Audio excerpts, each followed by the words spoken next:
So there are many different ways of leading change, and the traditional bureaucratic way is a top-down model of change, where basically the CEO or whoever's on top decides what direction, often in consultation with other people, and then it is the job of others to implement that change and have it cascade down through the organization. We have been looking at a very different model of change because we've been researching what we call distributed leadership organizations, organizations that want to, in some sense, turn the organization around, give a lot of autonomy and freedom to people lower down in the organization. And so when you want to create change in that form of organization, where you don't want to have the top-down necessarily, but top-down as well as bottom-up kind of change, then you see a very, very different model of change.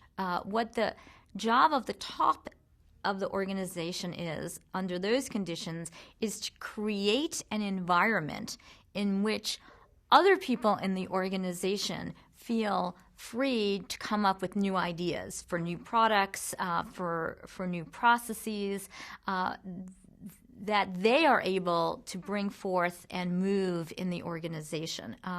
The way in which organizations are moving now is what the strategy folks call dynamic capabilities.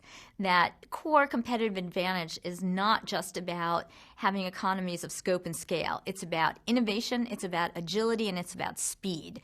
And those folks talk about the need to sense and seize opportunities in the environment very quickly.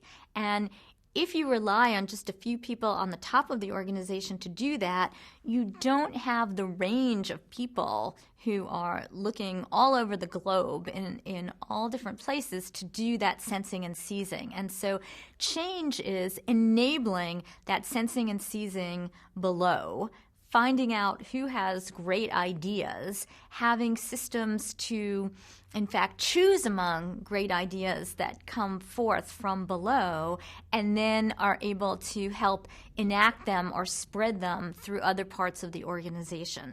So the role of the leader in that change process is to listen more, to create the right environment and structures that provide some guidance, what we call simple rules. So it's not chaos. You don't want to just set people free and say anything you want is fine. There are simple rules that help people to figure out how to make change happen. So, for example, one company might say, don't bring us any new product ideas unless they're going to make $500 million in the market, because our business model requires that for us to make the kinds of investments we need in new products, it has to make a major impression, or a $500 million, major or not, depending on your organization, out there. And so what you do in that change effort is create a kind of what we call strategic mindset within people up and down the organization so that they can make change happen in line with some of the core priorities of the organization. And